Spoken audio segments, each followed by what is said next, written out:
Good morning everyone and welcome back to selection Adda. तो date है आज की 9 नवंबर। तो शुरू करते हैं आज के डेली मॉर्निंग करंट अफेयर्स के साथ।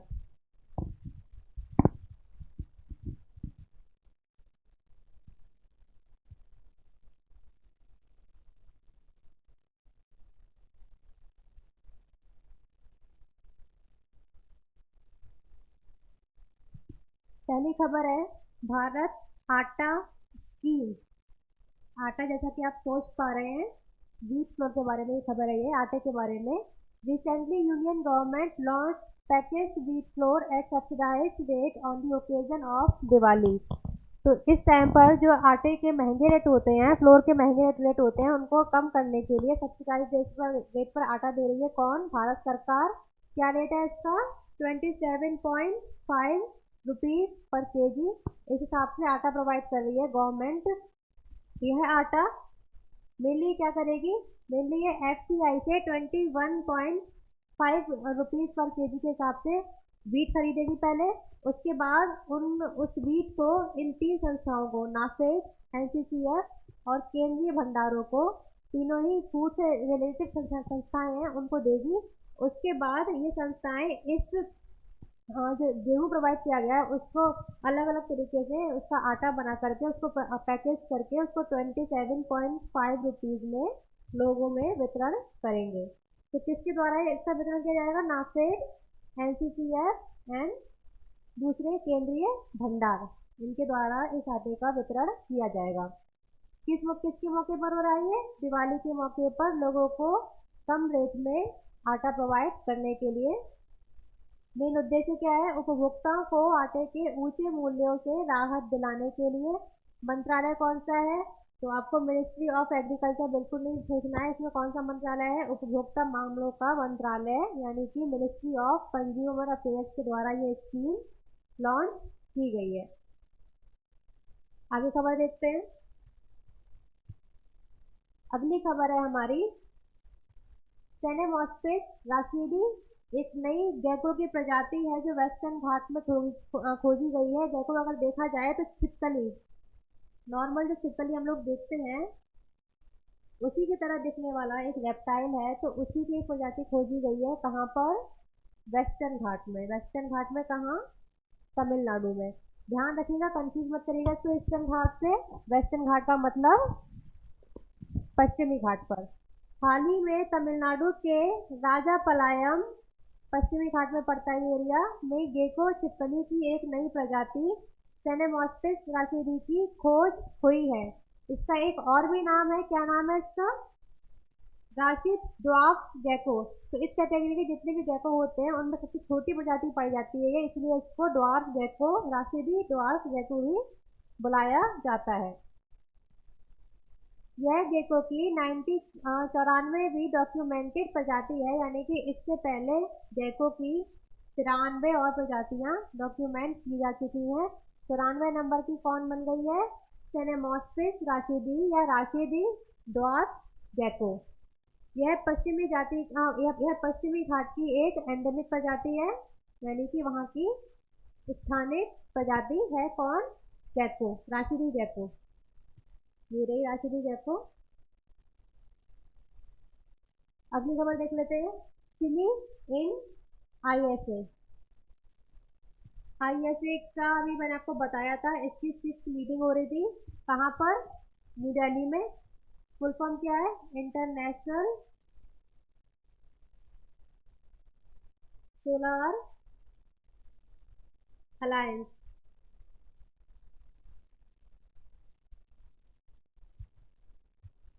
यहाँ से समझते हैं। ये हमारी अर्थ है। ये क्या है? 0 डिग्री इक्वेटर या फिर भूमध्य रेखा।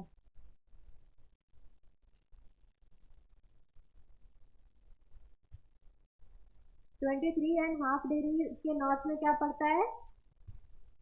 यहाँ पड़ती है कर्क रेखा या ट्रॉपिक ऑफ कैंसर। कर्क रेखा या tropic of cancer. And 23.5 degree south में से क्या पड़ता है? मकर रेखा या फिर ट्रॉपिक ऑफ कैप्रिकॉर्न। ठीक है, तो आप सभी को पता है कि जो सूर्य की किरणें हैं वो इस एरिया में ट्रॉपिक ऑफ कैंसर से लेकर के ट्रॉपिक ऑफ कैप्रिकॉर्न वाला जो एरिया है, इस एरिया में सूर्य की किरणें बिल्कुल सीधी पड़ती हैं, यानी कि यहाँ पर जो सनलाइट है ज़्यादा मात्रा में आती है। तो इस एरिया में जो पड़ने वाले देश हैं 121 देश, उन्हीं का एक समूह बनाया गया था 2015 में, इंटरनेशनल सोलर अलायंस। कहाँ पर? तो यूएनएफ ट्रिपल सी इसकी मीटिंग हुई थी पोप कॉन्फ्रेंस ऑफ पार्टी 21, कहाँ पर? फ्रांस के पेरिस। तो इसी पेरिस में, यहाँ फ्रांस के पेरिस में जो ये पोप 21 हुई थी, इसी में इंडिया एंड फ्रांस का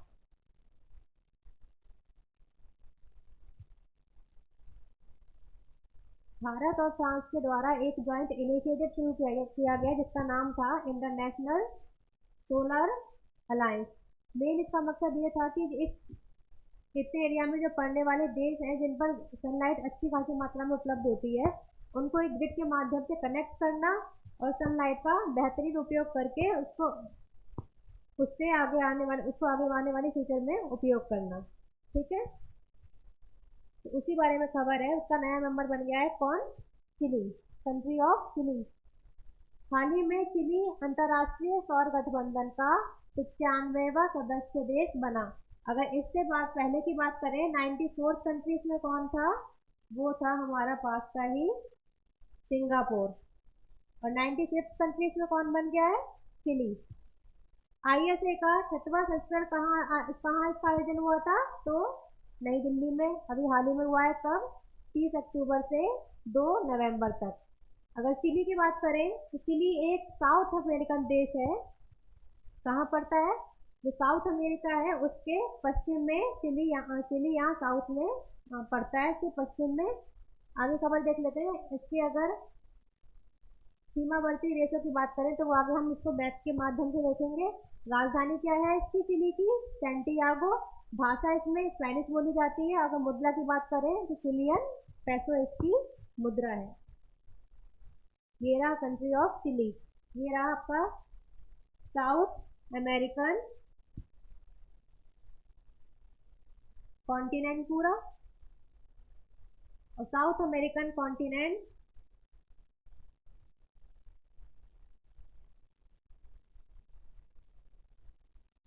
जिसके वेस्टर्न भाग में पड़ता है कंट्री ऑफ चिली, जो कि आपको मैप में दिखाई पड़ रहा है।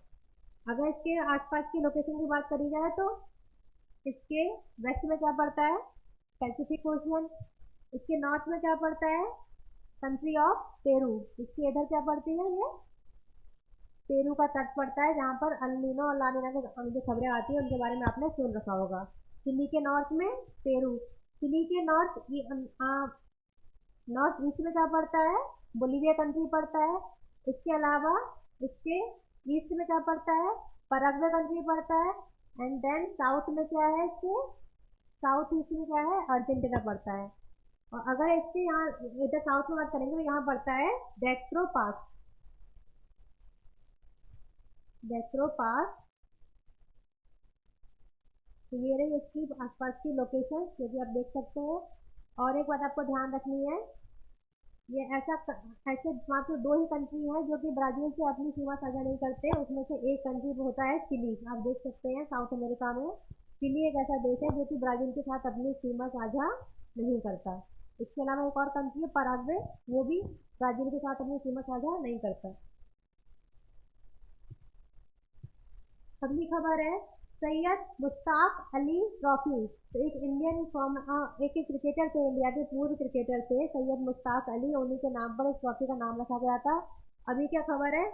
हाल ही में पंजाब की क्रिकेट टीम ने बड़ौदा की टीम को हराकर पहली बार सैयद मुश्ताक अली ट्रॉफी जीती है।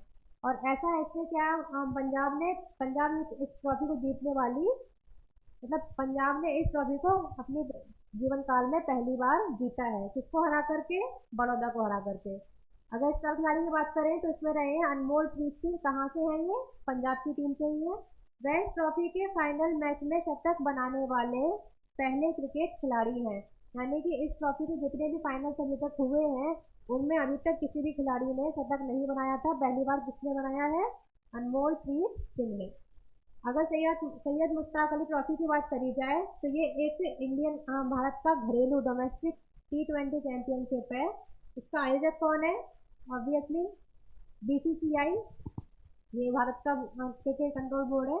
इसका नाम पूर्व भारतीय क्रिकेट खिलाड़ी सैयद मुश्ताक अली के नाम पर रखा गया है। शुरुआत कब हुई थी? 2006 से 2007 में। और इस समय जो इसकी शुरुआत का वाला जो मैच था इसको जीता था किसने? तमिलनाडु ने। और अब अगर देखा जाए सैयद मुश्ताक अली ट्रॉफी के बारे में तो इसमें सबसे ज़्यादा सक्सेसफुल टीम अभी तक तमिलनाडु की ही रही है। Water for women and women for water campaign. Recently, Water for Women and Women for Water campaign has started by the Union Ministry of Housing and Urban Affairs. तो कौन से मिनिस्ट्री के द्वारा ये जो योजना है, जो कैंपेन है, ये लाया गया है? तो केंद्रीय आवासन एवं शहरी मामलों का जो मंत्रालय है उसके द्वारा ये कैंपेन इसकी शुरुआत की गई है। किस मिशन के तहत? तो शहरों के विकास के लिए एक मिशन आया था, अमृत मिशन, उसके तहत इस योजना की शुरुआत की गई है। इसकी फुल फॉर्म देखें अगर अमृत मिशन की, Atal mission for rejuvenation and urban transformation, यानी कि शहरों का कायाकल्प करने के लिए और उनका ट्रांसफॉर्मेशन करने के लिए इस मिशन की शुरुआत की गई थी। उद्देश्य क्या है? पुरुष प्रधान क्षेत्रों में महिलाओं की भागीदारी और विविधता को बढ़ाकर लैंगिक समानता को बढ़ावा देना। इसके अलावा महिलाओं को जल उपचार प्रक्रियाओं और जल संरक्षण के बारे में जागरूक करना। मेनली कुछ फील्ड ऐसी होती हैं जिनको माना जाता है कि ये काम सिर्फ पुरुष ही कर सकते हैं, तो उन क्षेत्रों में महिलाओं को ला करके उनको आप कह सकते हैं एक तरह से जेंडर इक्वालिटी को बढ़ावा देना। दूसरा, महिलाओं को जल संरक्षण के बारे में जागरूक करना और इस चीज़ के लिए उन्हें बढ़ावा देना। ठीक है, ये है इस कैंपेन का मुख्य मकसद। INS सूरत। INS सूरत हाल ही में, अभी कुछ दिनों पहले मैंने INS इंफॉल के बारे में बात की थी। अब INS सूरत चर्चा में, की चर्चा में, वो देख लेते हैं।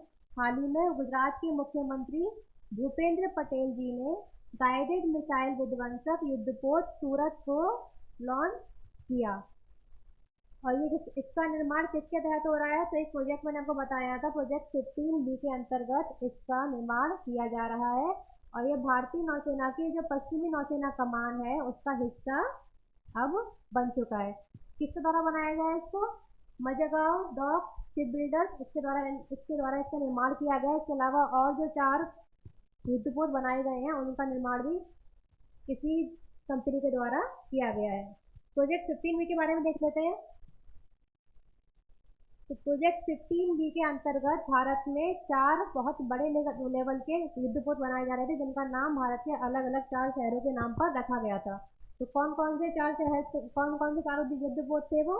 पहला युद्धपोत था INS विशाखापत्तनम, फिर दूसरा INS मोरमुगांव, तीसरा इंफॉल एंड 4 सूरत। तो ये 4 युद्धपोत बनाए गए थे प्रोजेक्ट 15B के तहत, जो कि प्रोजेक्ट 15A का एक एक्सटेंशन था। Asia Pacific Human Development report UNDP। तो एशिया पैसिफिक के क्षेत्र में जो ह्यूमन डेवलपमेंट है उसके लिए एक रिपोर्ट जारी करती है कौन? United Nations Development programme.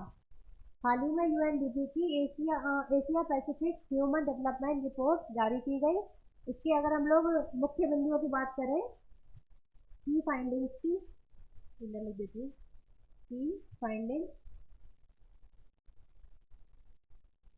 तो इसके अनुसार हमारा जो भारत है वो अब एक उच्च आय वाला देश बन चुका है।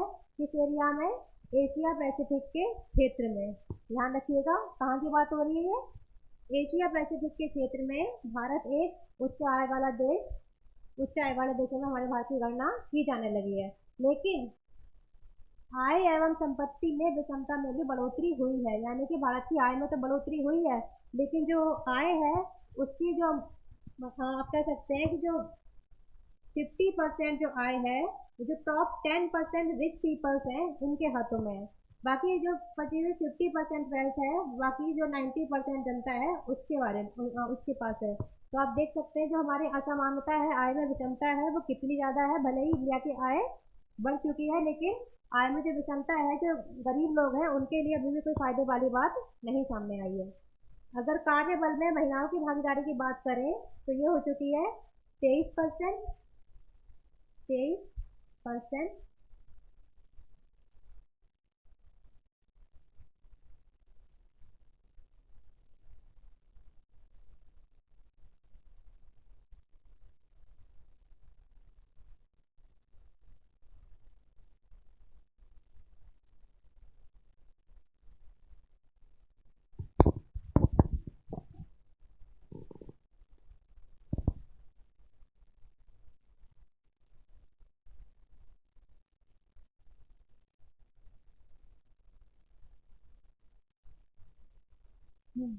ये देखिए कार्यबल में महिलाओं की भागीदारी कितनी है, तो टोटल 23% महिलाएं हैं जो कि भारत के कार्यबल में उनकी भागीदारी है।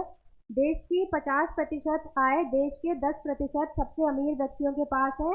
अगर इस रिपोर्ट के बारे में बात की जाए तो किसके द्वारा निकाली जाती है, मैंने आपको बताया था यूनाइटेड नेशन डेवलपमेंट के प्रोग्राम के द्वारा ये रिपोर्ट जारी की जाती है। शुरुआत इसकी कब हुई थी, तो 1990 में इस रिपोर्ट को रिलीज करने की घोषणा हुई थी। मेनली जो हमारा एशिया पैसिफिक का क्षेत्र है उसके बारे में, जो वहाँ के ह्यूमन डेवलपमेंट है उसके बारे में ये जानकारी देती है रिपोर्ट। जारी करता यूएनडीपी।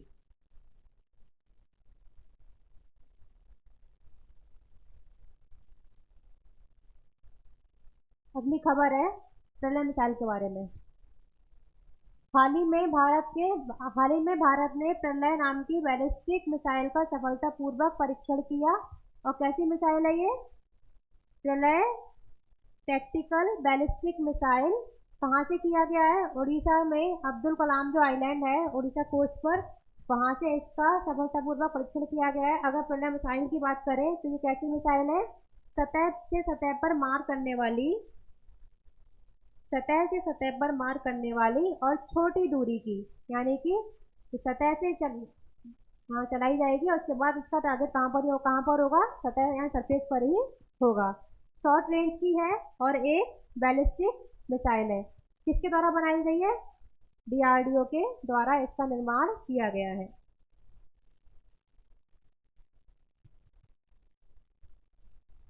WTSA 2024।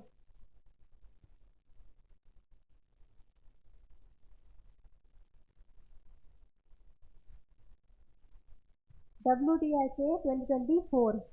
भारत अगले साल विश्व दूर संचार मानकीकरण असेंबली WTSA को होस्ट करेगा। India is going to host the world telecommunication standardisation assembly WTSA next year. अगर इसके बारे में बात की जाए कि क्या है WTSA, तो यह है ITU स्टैंडर्डाइजेशन क्षेत्र यानी ITU-T की एक गवर्निंग बॉडी है। मेन काम इसका क्या होता है, अंतरराष्ट्रीय दूरसंचार संघ। तो जो मेनली दूरसंचार के बारे में जो स्टैंडर्ड कायम करने होते हैं वो काम करता है कौन, ITU-T। यह सम्मेलन प्रत्येक 4 साल में एक बार आयोजित किया जाता है और इसके 3 सम्मेलन होते हैं, जिसमें से एक है WTSA। इसका आयोजन अगले साल भारत में किया जाएगा। किसका, ITU-T का अंतर्गत क्या आता है, WTSA world telecommunication standardisation assembly 2024। अगला मैंने एक क्वेश्चन लगाया है, हाल ही में तंजानिया के एक द्वीप पर अंतर्राष्ट्रीय कैंपस लगाने वाला भारत का पहला संस्थान कौन सा बन गया है। तो इंडिया ने क्या किया है, एक अफ्रीकी देश है तंजानिया, उसका एक आइलैंड है अफ्रीका के ईस्ट कोस्ट में पड़ता है तंजानिया, उसका एक आइलैंड है, वहां पर अपना कैंपस लगाया है। किसने लगाया है, तो ये लगाया है IIT मद्रास के द्वारा। ठीक है, ये बात आपको ध्यान रखनी है, किसने लगाया है यहाँ पर कैंपस अपना, IIT मद्रास में। नेक्स्ट खबर है, हाल ही में किस देश ने अपने क्रिकेट कंट्रोल बोर्ड को भंग कर दिया है? तो बार बार अलग अलग देशों से हार खाने के बाद ऐसा किया है श्रीलंका ने। आपको पता है कि जब इंडिया और श्रीलंका का मैच हुआ था वर्ल्ड कप में, तो लगभग 300 रन से उसकी बहुत बुरी तरीके से हार हुई थी। तो उसी लिए श्रीलंका ने अपने जो क्रिकेट कंट्रोल बोर्ड है उसके जो पर्सन है उनको सस्पेंड कर दिया है और उन पर एक इंक्वायरी भी बिठाई गई है। इसके अलावा एक और खबर थी एंजेलो मैथ्यूज के बारे में। एंजेलो मैथ्यूज, इनके बारे में अभी आपने काफ़ी सुना होगा कि इन्हें पहली बार क्रिकेट हिस्ट्री में टाइम आउट किया गया था। टाइम आउट का मतलब है कि एक नया रूल आया है कि अगर कोई भी खिलाड़ी अपनी फील्ड पर किसी खिलाड़ी के आउट होने के बाद 2 मिनट के अंदर नहीं पहुंचता, 2 मिनट के अंदर नहीं पहुंचता और 3 मिनट में पहली बॉल रिसीव नहीं करता है, तो उसको क्या कर दिया जाएगा? टाइम आउट, यानी कि एक तरीके से उसको आउट मान लिया जाएगा। और ऐसा ही हुआ है एंजेलो मैथ्यूज के साथ, जो कि कहाँ के खिलाड़ी हैं? श्रीलंका के। और अब तो श्रीलंका ने अपना क्रिकेट कंट्रोल बोर्ड भी भंग कर दिया है। तो ये था आज का करंट अफेयर। तो उम्मीद है कि आप सभी को ये पसंद आया होगा। तो आप सभी इसके बारे में कमेंट सेक्शन में बता सकते हैं। बाकी जो वीडियो की PDF है वो आपको टेलीग्राम पर शेयर कर दी जाएगी। आप उसका लिंक हमारे चैनल के डिस्क्रिप्शन बॉक्स से ले सकते हैं। कल फिर मिलते हैं इसी वक्त पर। तब तक के लिए मुझे इजाज़त दीजिए। Thank you so much.